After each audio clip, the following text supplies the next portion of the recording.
evening, my office feels less like a room and more like a section cut through something massive. It feels layered. The floorboards under my feet seem brittle, the place where every small sound leaves a clean, sharp trace, while deeper in the building, there's a slow, steady warmth in the pipes and radiators, circulating but never hurrying. Even my desk has its strata, folders on top, older case notes beneath, and the heavy drawer at the bottom that holds the things that don't move unless you mean it. I take a slow breath and let the room stand in as a gentle cross-section, a surface you can see, a middle you can infer, and a hidden centre that reveals itself only through what travels out from it.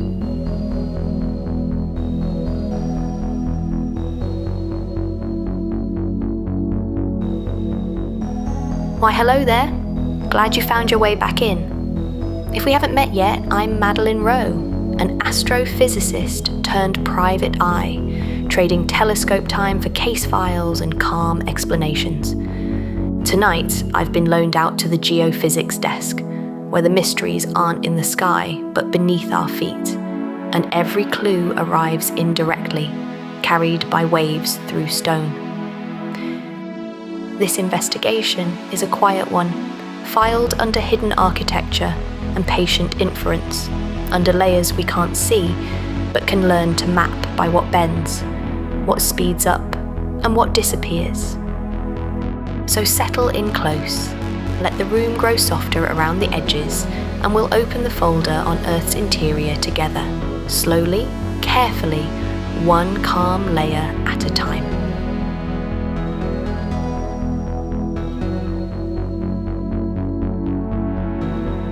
And before I forget, just a small favour.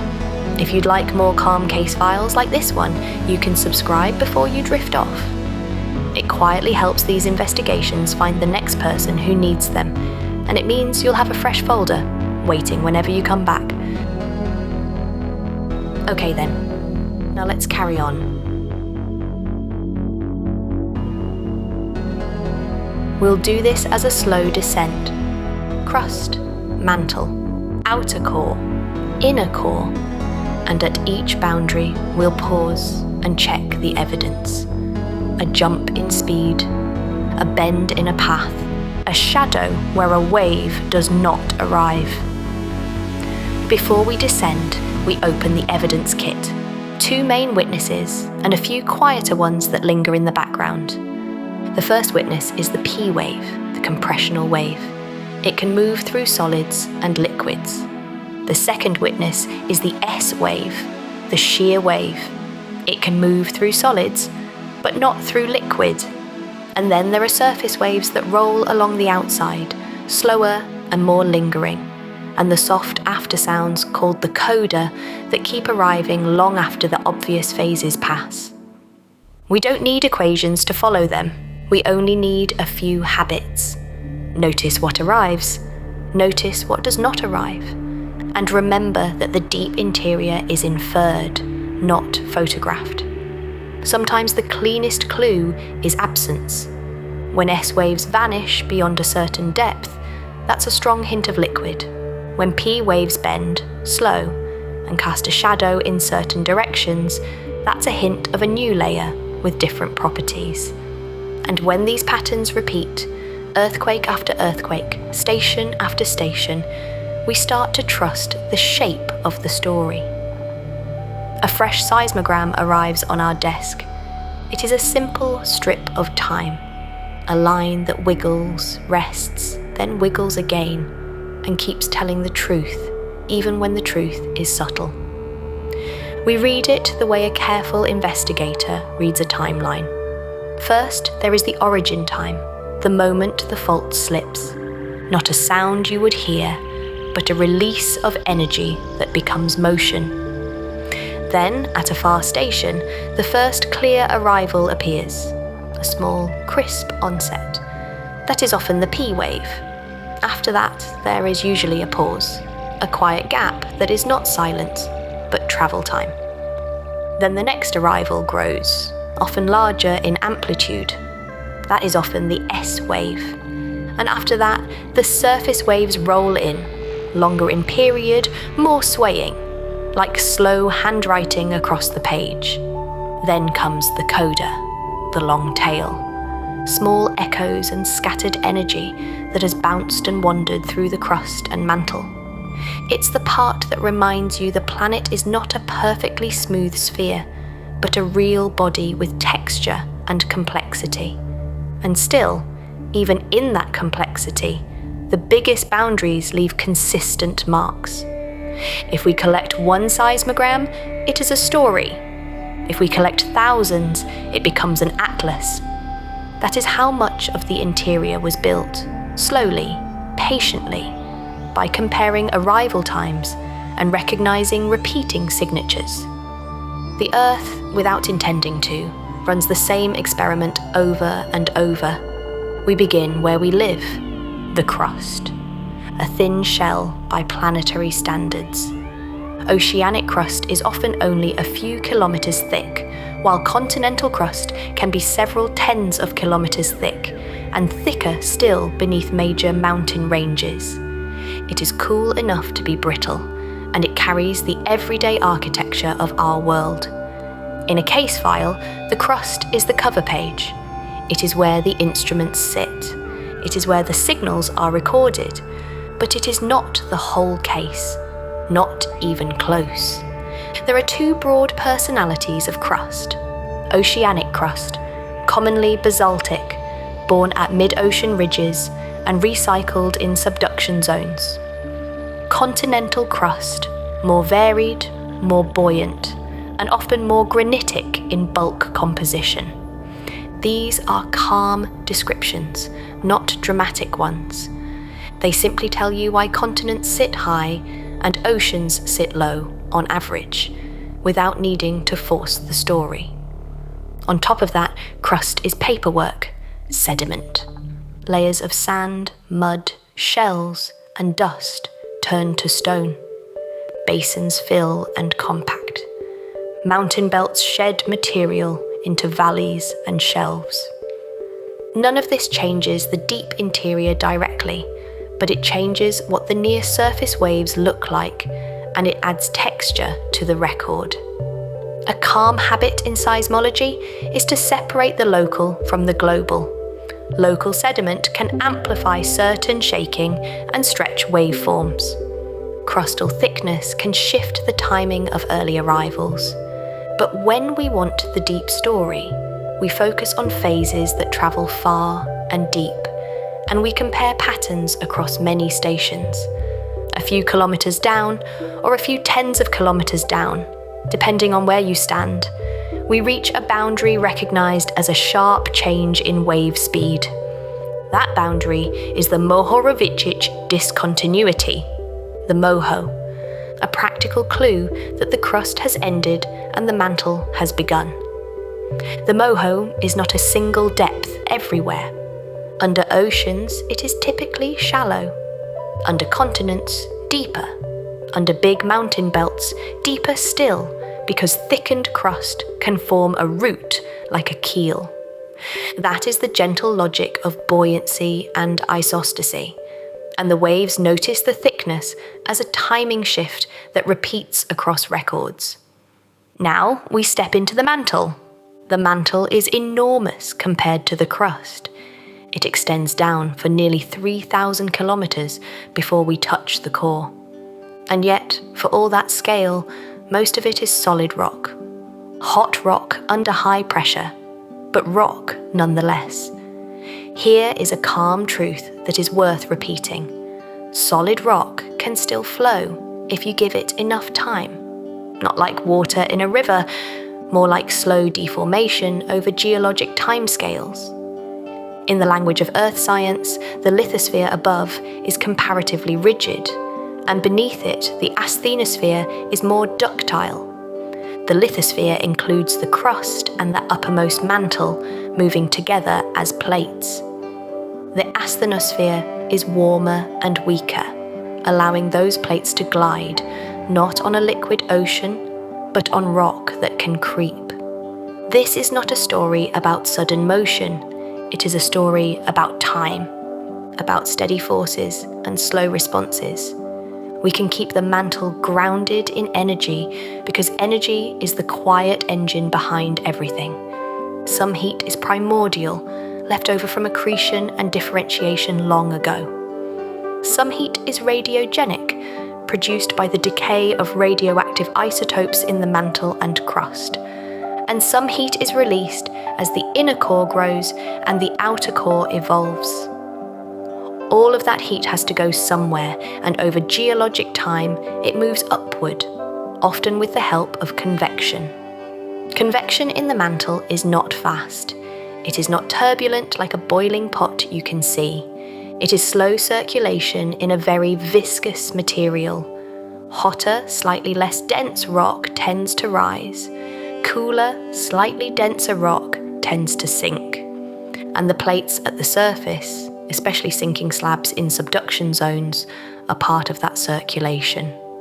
A comfortable way to hold this is to think of the mantle as a thick workshop where the tools move slowly. No hurry, no noise, just long-term motion that can be measured indirectly, with waves, with gravity, and with the slow drift of plates. We keep our evidence front and centre. As earthquakes happen, P waves and S waves dive into the mantle. They refract in response to changing stiffness and density. Some reflect from boundaries, some convert at interfaces. And when we collect many recordings across the globe, a layered picture becomes hard to ignore. Now, gently, another seismogram arrives. This one is farther away. The path is deeper, and you can feel the ray bending even if you never draw it, because the timing shifts in a systematic way with distance. The mantle, in an average sense, increases in wave speed with depth, so rays curve, and the planet behaves like a refracting lens. If you were to put a pin in the globe at the earthquake and another at the station, you could measure the angle between them, and the waves would follow paths that depend on the layered speeds beneath. When you do that for many earthquakes and stations, certain features appear over and over, like consistent bends in a familiar road. That is how some of the deep boundaries were recognized long before we had computers to paint full three-dimensional images. We descend through the upper mantle and reach a region that seismologists treat like a hinge, the mantle transition zone, a zone marked by some of the most abrupt seismic discontinuities within the mantle.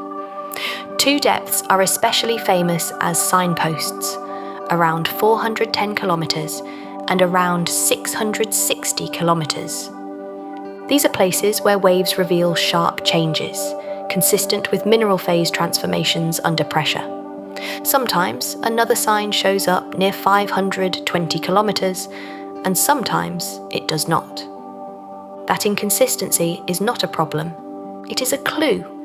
It suggests temperature and composition can tune what the waves see, which is exactly what you would expect in a real planet. We do not have to linger on mineral names to stay scientific. We can hold the idea that deep rock can rearrange its crystal structure as pressure rises, like a quiet restacking of shelves in a library after closing time. Same material, new packing, and the waves respond. A gentle consequence follows. Cold slabs descending from subduction zones can sometimes be traced, in seismic images, into and through this transition region. Hotter upwellings may be hinted at by slower regions. These are not photographs. They are maps built from travel times and waveforms, and interpretation requires care. But they are still valuable because they show the mantle is not identical everywhere, even while its overall layering remains consistent. We pass the transition zone and settle into the lower mantle. Here the story becomes steady and spacious. The gradients are smoother, the scale is immense, and the flow, if we describe it at all, is patient and slow. In the lower mantle, seismic tomography often shows broad regions of slightly faster or slower velocity. Faster can be consistent with cooler material. Slower can be consistent with warmer material. The differences are small as percentages, but large in implication, because they reflect real temperature and compositional variations in a huge volume. Some of the most striking features are long wavelength, continent-sized structures at the base of the mantle. Seismic imaging suggests two very large regions of anomalous velocity in the deep mantle, sometimes discussed as large, low-shear velocity provinces. Even if you never memorize that phrase, the calm idea is enough. The deepest mantle has neighborhoods, and the neighborhoods matter for how heat leaves the core. Now we do a soft recap, like placing a bookmark. We started in the crust. We crossed the moho into the mantle. We passed signposts near 410 and 660 kilometers. We settled into the vast lower mantle, and through it all, the evidence stayed consistent. Waves change speed where materials and conditions change. Waves bend along smoother gradients, and the deeper we go, the more we rely on patterns collected across the globe. If your mind wanders, that is perfect. This is a case you do not have to solve consciously. You can let the evidence stack itself quietly in the background. Now we approach one of the loudest clues in the entire file. Not loud in sound, loud in certainty. The boundary between mantle and core. The core-mantle boundary. Before we touch it, we pass through a lowermost mantle region that often behaves like its own chapter. It is sometimes called the D double prime region. This is the neighborhood just above the core, where temperatures are high, and where seismic waves can show unusual behavior compared to the mantle above. In some places near the base of the mantle, seismologists infer patches where shear wave speeds are extremely low. These are often discussed as ultra-low velocity zones. They may represent partial melt, unusual composition, or other complex boundary layer physics. You do not have to choose a single explanation to appreciate the detective work. The calm takeaway is that the boundary is not always a perfect line. It can be a textured shoreline. Think of it like approaching a city wall. From far away, the wall looks smooth and continuous. Up close, you find gates, bulges, repairs, and older layers of stone. The core mantle boundary is like that in the data. A dominant discontinuity, yes, but also a place where small features can matter. And now, we reach it. The core mantle boundary lies at roughly 2,891 kilometers beneath the surface. It is also associated with the Gutenberg discontinuity. It announces itself through a discontinuity in seismic velocities. P wave speeds drop as they enter the outer core, and S waves do not continue at all because the outer core is liquid. That single fact is one of the calm pillars of deep Earth science. S waves do not propagate through liquid. So when S waves vanish at the core mantle boundary, the simplest explanation is a fluid outer core. We cross the boundary gently, like stepping off a stone stair onto a smooth metal floor.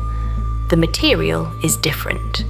The rules for shear are different, and the evidence changes accordingly. Welcome to the outer core. A liquid iron-rich alloy, moving and convecting, conducting electricity. It extends from the core mantle boundary down to about 5,150 kilometers depth, where the inner core begins. That makes the outer core roughly a couple thousand kilometers thick. Here, the case file gains another line of evidence alongside seismic waves. Magnetism? The motion of electrically conducting fluid in the outer core can sustain a magnetic field through dynamo action, a field that reaches outward and shapes a protective geometry around the planet. We do not have to dramatize it. We can treat it like quiet architecture. The outer core's flow is driven by energy, heat escaping as the planet cools, and compositional buoyancy as the inner core slowly grows and releases lighter elements into the surrounding liquid. Those processes keep the fluid moving, and moving liquid metal is the heart of the geodynamo story. Now, another batch of seismic paperwork arrives, and it is the sort that specifically mentions the core. Some phases carry names that look like code, because they are. A shorthand for where the wave travelled, not mystery code, just efficient language. A phase labelled P, KP, is in effect a compressional wave that travelled through the mantle, entered the liquid outer core, and emerged again. The exact letters can vary by convention, but the calm point remains. We can see P wave energy that has crossed the core, and its timing and bending confirm that the outer core has different seismic speeds than the mantle. There are also phases like SKS, where an S wave travels through the mantle, converts to a compressional type wave through the liquid core where shear cannot exist, and then converts back to an S wave in the mantle on the far side. Even if you never remember the letters, the detective logic is steady. The wave has to change character to cross a liquid region, and the records show that it does. Some of these core-sensitive arrivals are faint. They may require many events, careful processing, and patient stacking to see clearly. That patience is part of what makes the science feel restful, not because it is slow for its own sake, but because the Earth rewards careful listening. We can also revisit a famous absence, the P wave shadow zone. Because P waves refract and slow in the liquid outer core, there is a range of angular distances from an earthquake, roughly between 113 degrees and 153 degrees, where certain direct P wave arrivals are not detected. It is not a magical gap, it is geometry and refraction. And it is a clue you can trust, because it repeats. Sometimes it helps to picture the planet as a set of lenses. Each layer has a different refractive index for seismic waves, in a loose sense. Rays curve, and some paths simply do not reach certain angles at the surface. So a shadow appears, not because the wave is gone, but because the path bends away. Now, for the part of your mind that likes neat summaries, we place another bookmark. Mantle above, liquid outer core below. S waves stop at the boundary. P waves slow and refract, creating recognizable travel time patterns and shadow zones. And some phases cross the core, carrying the signature of that journey in their timing and shape. Now we approach the inner core boundary, the ICB, sometimes called the Lehmann discontinuity, named for Inge Lehmann, who inferred the inner core in 1936 from seismic arrivals that did not fit a fully fluid core model. This is classic detective work, a mismatch between prediction and observation, a new hypothesis, and a better fit to the data. The inner core begins near 5,150 kilometers depth. It is solid, largely iron and nickel, made solid by immense pressure even at very high temperature. Its radius is on the order of 1,220 kilometers. A small planet at the center of the planet, nested inside liquid metal, nested inside rock, nested inside a thin crust, carrying oceans and air. Most inner core knowledge still comes from subtle seismic phases that traverse it, including arrivals that are small in amplitude and hard to observe. Some inferences also come from the planet's free oscillations, the gentle ringing modes that help constrain the density and elasticity structure of the deep interior. The Earth can ring like a bell after large earthquakes, not audibly, but measurably. And those measurements are another set of clues in the same case file. There is a refined detail that researchers explore: anisotropy, a directional difference in wave speed through the inner core, as if crystal alignment prefers certain paths. It is a rich subject and an evolving one. For our purposes, it can remain a quiet note in the margin, reminding us that the case file continues to sharpen over time. Now, let us rest at the centre for a moment, not because the centre is literally still, but because it feels conceptually still. A solid core at the heart of a moving planet.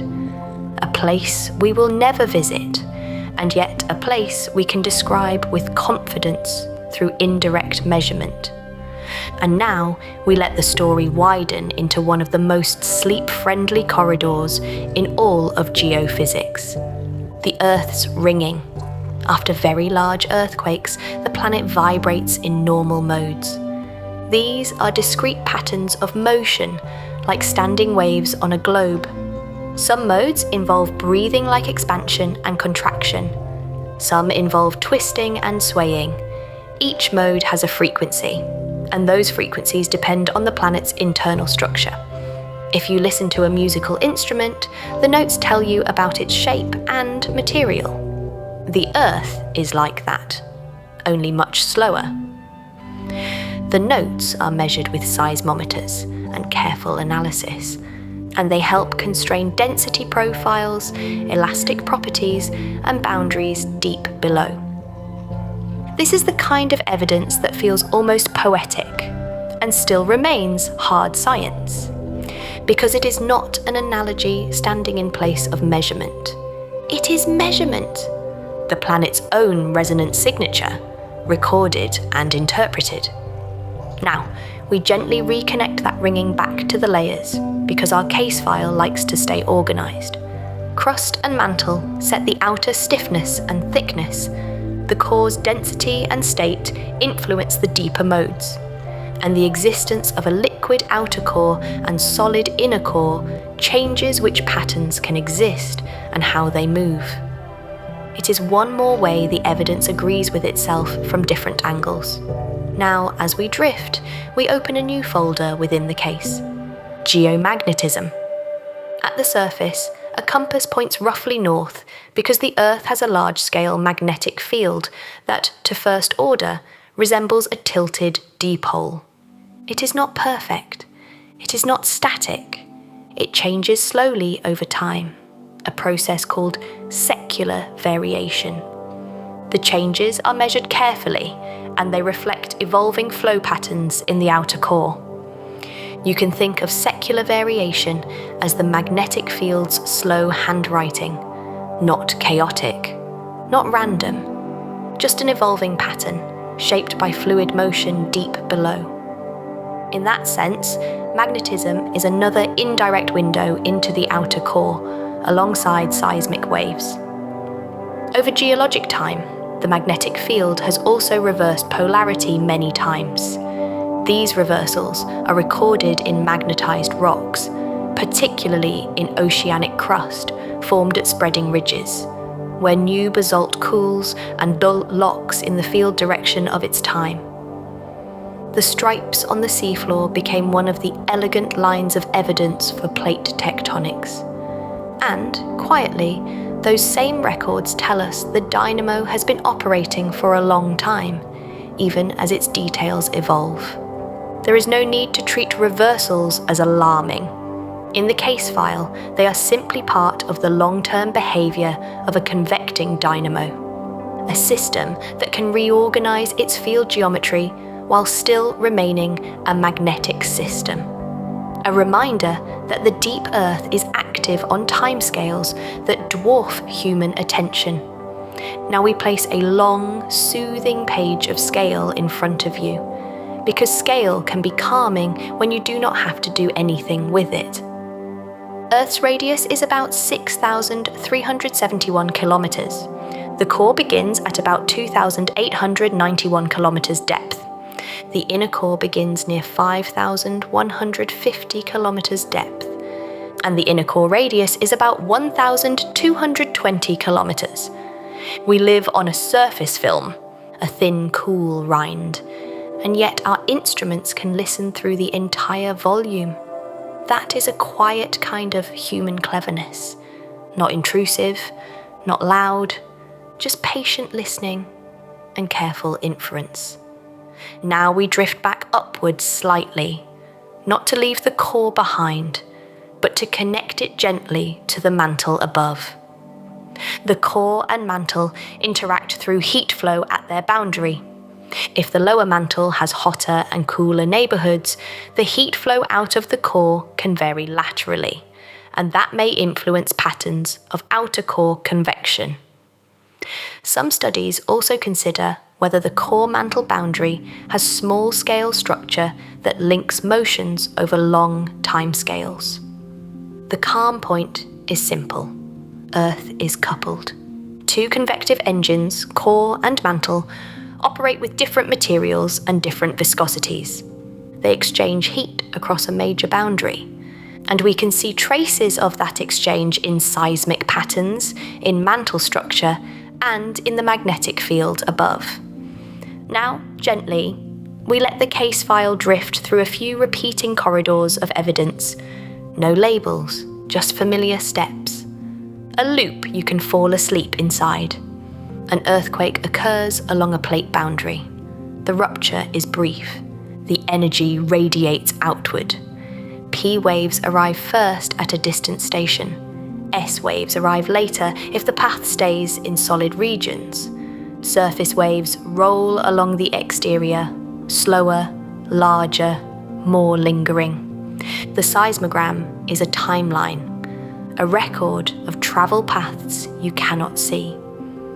When many stations record many earthquakes, the Earth becomes a repeated experiment, and the major boundaries reveal themselves as consistent changes in arrival patterns. You do not have to keep every detail. You can simply let the rhythm of arrivals and pauses carry you. Back near the surface, the MOHO remains our first big tab. Below it, the mantle transition signposts near 410 and 660 kilometers. Then the vast lower mantle, then the core mantle boundary where S waves stop and P waves slow and refract. Then the liquid outer core, then the solid inner core. A nested set of inferences, all supported by repeating evidence. Now, a quieter corridor, for the part of your mind that likes method. Seismologists do not look at one waveform and decide.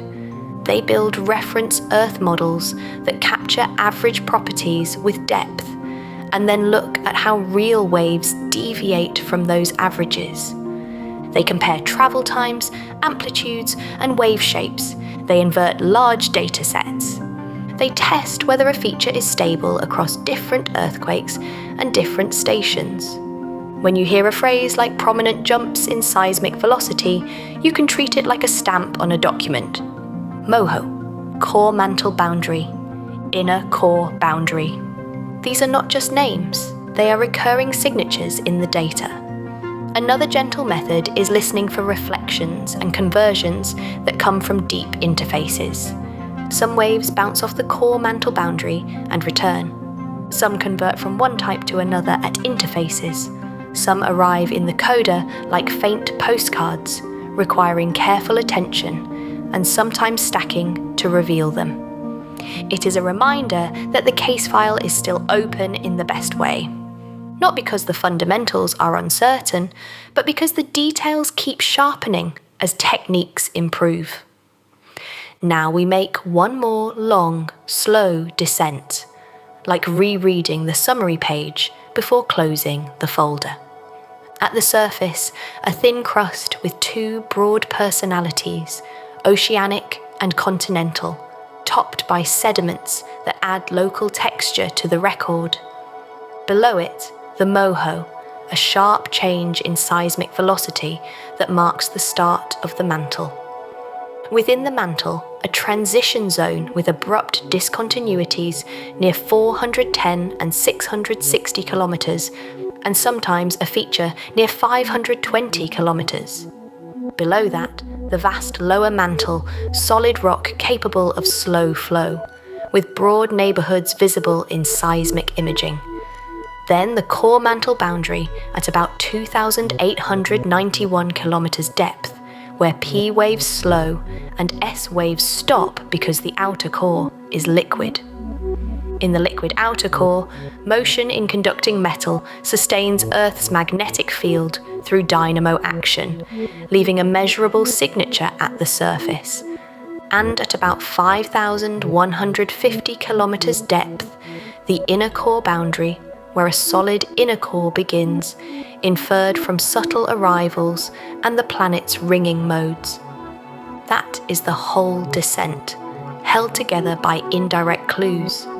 A case file built from waves, a story written in arrivals and absences. Now we let the case file rest. You do not need to hold onto the numbers. You do not need to rehearse the names. If any of it stays, it can be the feeling that the earth beneath you is structured, patient, and understandable, even when hidden. We end the way we began, quietly, earth, crust to core, clues carried by waves, and a center that holds steady while you let go.